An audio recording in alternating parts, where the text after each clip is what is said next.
In game 23 of 1951 World Championship match, the challenger David Bronstein voluntarily exchanged both of his bishops for the world champion's knights.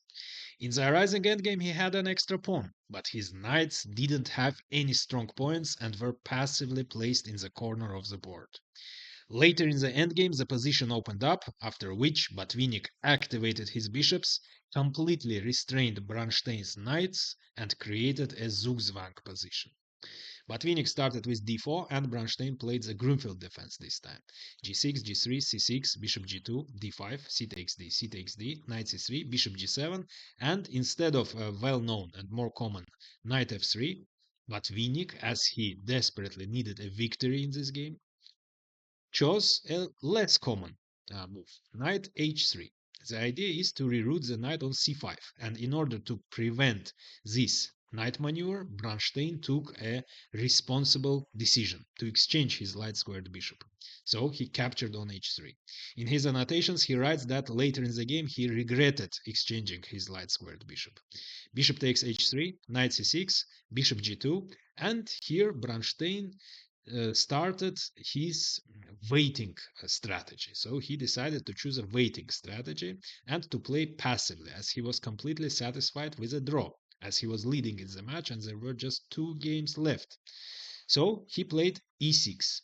In his annotations, however, he writes that it would have been better to play more actively, to castle kingside, move the queen on d6, rook on d8, and play e5, breaking through in the center. But he played e6. Waiting strategy, but he writes in his annotations that the one who chooses waiting strategy risks to fall asleep over the board and lose the fighting potential. So Botvinnik played e3, castle kingside, bishop d2, rook c8, so they just developed the pieces, castle kingside, and Bronstein played knight d7. Botvinnik writes in his annotations that Bronstein liked this kind of indeterminate maneuvers. So to move a knight backwards, then to move it back on f6, so kind of hiding his plans. Instead of this, Botvinnik in his annotations suggests a more straightforward approach. Knight e8, followed by knight d6, and the knight controls important squares, and the bishop's diagonal is open.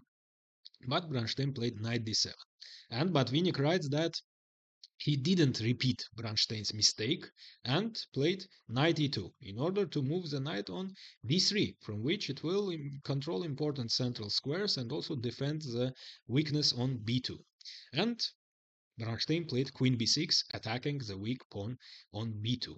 And Botvinnik played bishop c3, defending the pawn, and in his annotations he calls this move a loss of tempo. Instead of this, he suggests to play queen b3. Queen b3 would be stronger, as Capablanca played in his famous game against David Janovsky in 1916, which you will find in the end screen of this video. In that game, Capablanca voluntarily agreed to the exchange of the queens and doubling of his pawns. However, as that game showed, that wasn't dangerous at all, and the side which had doubled pawns got good compensation for it and some chances for counterplay. So it would have been better to play queen b3 instead of bishop c3. But Botvinnik writes that he didn't feel like exchanging the queens as he desperately needed a victory. However, he will still make this move after a few moves. So that's why bishop c3 was a loss of tempo. Rook d8, developing the rook and vacating f8 square for the bishop, and the bishop would move to b4. That's why knight f4, in order to move the knight on d3 and take under control b4 square, preventing bishop b4. And here, a strong move, knight f6, so the knight returns. So that's what Botvinnik meant about indeterminate maneuvers. Moving back, then returning on f6, and the idea is to reply to knight d3 with knight e4, attacking the bishop. And in this case, Botvinnik, in order to keep some chances for victory, because his only advantage is a bishop pair, so he would be forced to retreat the bishop. But then e5 would follow, liberating breakthrough in the center, after which black completely equalizes. That's why after knight f6, he didn't play knight d3 and played finally queen b3, agreeing to the exchange of the queens and hoping to exploit the power of two bishops in the endgame. Knight e4, activating the knight and attacking the bishop. So Botvinnik exchanges on b6, and after 8xb, he had to retreat in order to retain the bishop pair. Bishop e1. Knight a5, so opening the rook's file and taking under control c4, so the knight will be able to jump on c4. Knight d3, again taking under control important squares and also defending the pawn. Now, the natural looking move rook c2, invading the second rank, is completely meaningless because the pawn is defended, and white in this case would play knight b4, attacking the rook, and the rook would be forced to retreat because rook takes b2 would be a blunder, because white would eliminate the defender of c3 square, the knight, bishop takes e4, and then play bishop c3, attacking the rook. The only square is e2, but the rook on f1 would move, vacating f1 square for the king, and the rook would be trapped. That's why, of course, Bronstein didn't play rook c2 and played bishop f8. So the bishop wasn't doing anything on this diagonal, but on f8 it controls important squares. f3, pushing away the knight from the central square, knight d6, bishop f2, bishop h6. So the bishop again, as Botvinnik writes, indeterminate maneuvers. The bishop has just moved on f8, but now it returns after f3. It returns on h6, attacking the weakness on e3. Bronstein, in his annotations, writes that he didn't like this move, bishop h6, because if he played bishop h6, he had to keep playing actively and keep attacking the weakness on e3, but he didn't do it. That's why bishop h6 was useless. Rook c1, knight c4. So second time e3 is under attack. And here Botvinnik defended the pawn, and Bronstein played inconsistently and returned on a5 instead of playing actively. Both Bronstein and Botvinnik in their annotations writes that it would have been much better to play knight f5, attacking the pawn for the third time. Then bishop h6 would make very good sense. And after this, white would be forced to play either f4 in order to defend the pawn, but after this, white wouldn't have any advantage whatsoever because the position would be closed. White wouldn't have any chances for breakthrough in the center, and e4 would be catastrophically weakened, and black would simply play knight d6, taking under control e4 square, and the position would be completely equal because white wouldn't have any chances to open up the position. So the advantage of two bishops wouldn't tell in this case. Or instead of f4, if g4, attacking the knight, it doesn't work either because black would capture on e3, attacking the bishop. So the idea behind g4 was that after moving away the bishop, white creates the threat b3, pushing away the knight, and after the knight retreats, the knight on e3 falls. However, it doesn't work because, as Botvinnik shows, there is a X-ray, and black would simply sacrifice the knight, knight takes g4, and opens the bishop's diagonal. And after f takes g, bishop takes c1, rook takes c1, knight d2, and black gets control over the only open file. So, in this position, knight f5 would be much more logical. But instead of this, Bronstein continues his passive play because he needed just a draw. Knight a5. King f1. The king moves towards the center. Bishop g7, so as there is no attack on e3 anymore, the bishop returns to g7. g4, knight c6, b3, taking under control c4 square. However, Botvinnik writes that this move was a mistake as it weakened the queenside pawns. And as you will see, Bronstein will skillfully exploit this weakening of the queen side. Knight b5. The idea is to open the diagonal of the bishop. So again, he is planning to play bishop f8 and move the bishop after b3. The bishop can move on a3, attacking the rook. And after the rook moves, black will get control over the only open file, over the c file. King e2, bishop f8, and bishop a3 is a threat. That's why a4, putting away the knight. However, now b3 pawn is weak. Knight c7, bishop g3, knight a6. Now black has a full control over the important b4 square, which is weakened. Bishop f1, f6, rook d1, knight a5, opening the c file and attacking the weakness on b3, and the pawn cannot move, cannot advance, because b4 square is under black's control. And that's why Botvinnik exchanges the rooks. And the idea is rook c1, attacking the rook, so black doesn't have time to capture. And after rook takes c1, knight takes c1, the knight defends the pawn. That's exactly what happened in the game. Bronstein writes that after rook c1, instead of capturing on c1, it would have been better to play rook c6. So the pawn is still under attack, the rook is defended, and either the rook must move away. That would be bad, because black would invade the second rank, or white would be forced to exchange, and then black would undouble the doubled pawns.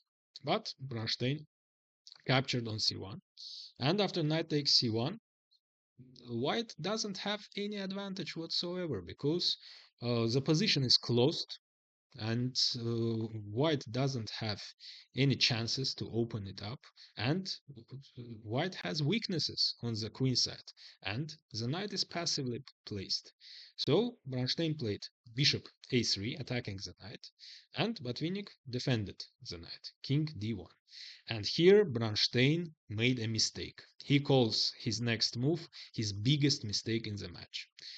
Instead of simply continuing his waiting strategy, for example, Botvinnik agrees with him that this was a mistake.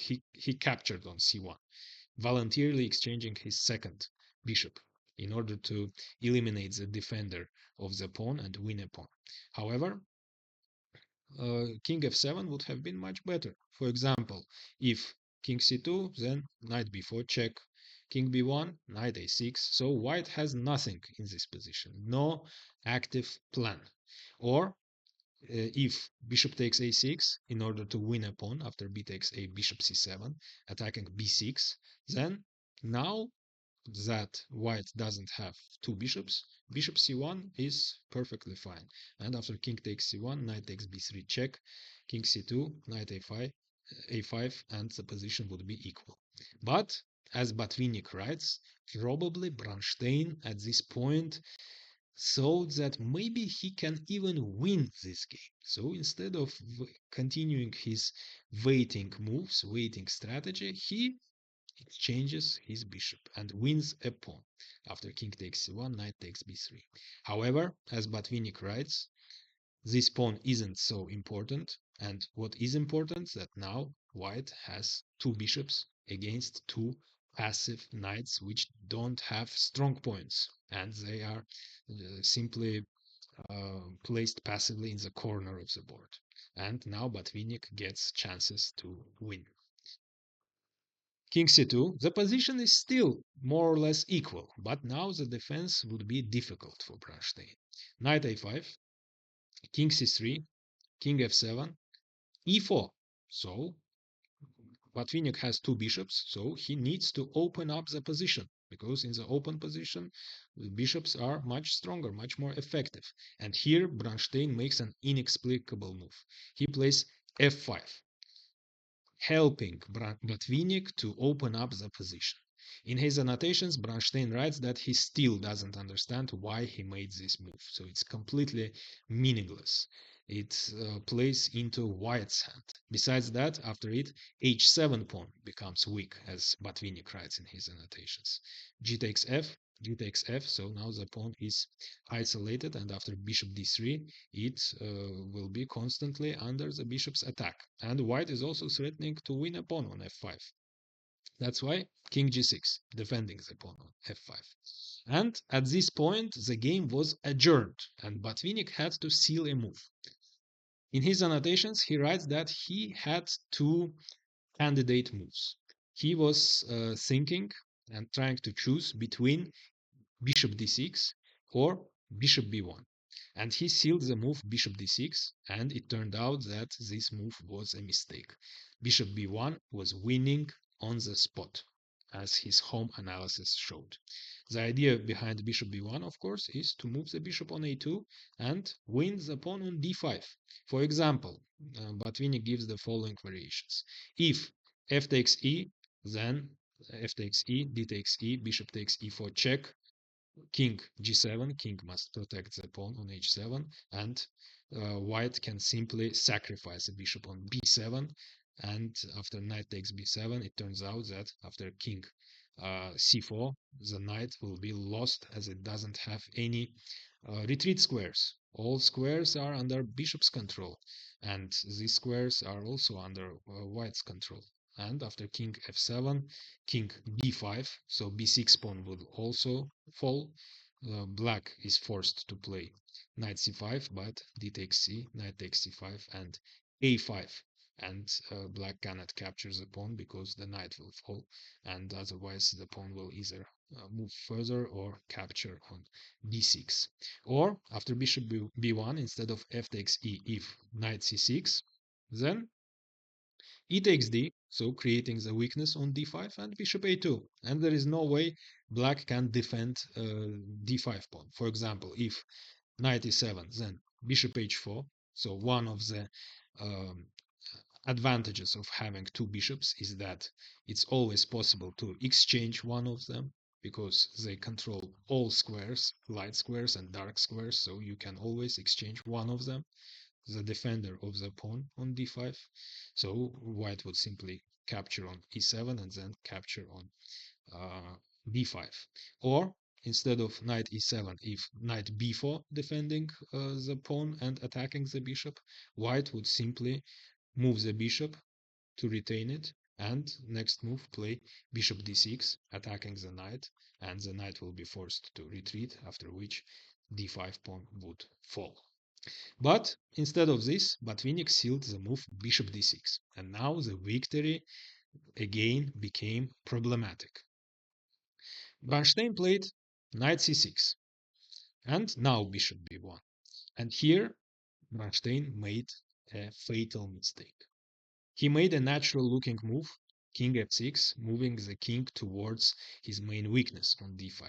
However, instead of this, Botvinnik writes in his annotations that knight a7 would have been much stronger, taking under control b5 square and preparing b5. And Bronstein actually also in his annotations writes that he found actually this move in his home analysis, but he actually expected Botvinnik to seal the correct move, bishop b1. And he was so surprised that Botvinnik sealed the wrong move, bishop d6, that he got confused and made a mistake. And instead of knight a7, played king f6. So the idea of knight a7 is that after e takes d, bishop a2, attacking the pawn on d5, black can play b5. And now, if bishop takes d5, then simply b takes a. Now, black has a passed pawn, and also b5 square is vacated, and black is threatening a fork on b5. For example, bishop takes b7 doesn't work because of the fork. That's why after b5, white would be forced, and white, of course, cannot capture on b5 for the same reason, because of knight takes b5 fork. That's why a5, but then b4 check would follow, and king d3, knight b5, bishop e5, so knight b5 attacks the bishop, knight c7, so as you see the knights are now activated, king c2, king f7, king b3, knight a6, and the position would be equal. But instead of knight a7, Bronstein played king f6, and Botvinnik in his home analysis analyzed this move and found a great continuation. So he found the brilliant move bishop g3, after which black is in Zugzwang. So the idea is the same, to win the pawn on d5. Instead of bishop g3, for example, if bishop f4, then black could have protected the pawn by playing knight e7. And black is actually threatening to capture twice on e4, vacate d5, great d5 square, blockading square for the knight, and play knight d5, check, and the knight would be greatly placed on d5. But now, after bishop g3, knight e7 doesn't work, because from g3 the knight can simply check, and white would exchange the knight for the bishop and win a pawn on f5. Or instead of this, if knight b4, in order to defend the pawn on d5, then a strong move also found in the home analysis. Bishop e5 check, in order to force the king to move further from the weakness. And it turns out that knight cannot capture, of course, because d takes e would come with check. So, and after that, white would win a piece. That's why after bishop e5 check, the king must move away from the center. And now, bishop d6, attacking the knight must move, and then e takes d, and bishop a2, and the pawn on d5 falls. And here, Bronstein made a mistake. He played f takes e, which is also a mistake, because it further opens up the position. Instead of this, Kasparov, in this difficult position, recommends to play h6, keeping the position closed and also moving the pawn from the attack of the bishop. But Bronstein played f takes e. And after this, the bishop on b1 becomes very strong, very active. F takes e, now h6, moving the pawn from the attack of the bishop. Bishop f4, attacking the pawn. That's why h5. Now e takes d, and h4, fixing the pawn on the light square on h5, so the pawn would become a target of the light squared bishop, and also taking under control g5 square, so that the bishop can move on g5, which is very important, as you will see. So, what to do? Bronstein tries to activate his knight, so knight b8, in order to move to d7, but bishop g5 check, king f7, and a strong move, bishop f5, taking under control d7 square, so that the knight cannot leave the corner of the board, and also threatening bishop c8, winning the pawn on b7. So now black's position is completely hopeless. If knight e7 attacking the bishop, then simply white can exchange one of his bishops and then play bishop g6, winning the pawn on h5. Bishop takes h5, knight a7, and king b4. So Bronstein, instead of knight e7, played knight a7. But now bishop f4, attacking the knight on b8, knight c6, bishop d3. So the bishop is going to move on e2, attacking the weakness. Knight c8, bishop e2, king g6, defending the pawn, bishop d3 check. So Botvinnik repeats the position as he was, as usual, in time trouble to win some time. King f6, bishop returns, again attacks the pawn on h5, king g6, and now bishop f3. A strong move. Now both pawns are attacked by the light squared bishop. And now if knight e7, knight from c8 knight moves to e7, defending the pawn, then simple bishop c7, attacking the pawn on b6, and after knight f5, bishop takes d5, knight takes d4, bishop takes b6, and white is winning because the knight is under attack, and after it moves, white can simply capture the knight, and after b takes c, the pawn would advance, would turn into a passed pawn. Bronstein played knight c6 on e7, another knight defending the pawn, but after Botvinnik's next move, Bronstein resigned as Botvinnik again created for the second time in this game Zugzwang position. You can pause the video and try to find Botvinnik's next move, after which Bronstein resigned. So Zugzwang is created by bishop g5, attacking the knight, so that the knight cannot move from c8 because it must defend the knight on e7. The king cannot move anywhere because it must defend the pawn on h5, and e7 knight cannot move because the pawn on d5 would fall. That means black is in Zugzwang, and that's why Bronstein resigned and Botvinnik equalized the score in the match. Hit the like button as it's really helpful for the channel growth, and see you in the analysis of the last 24th game of this match.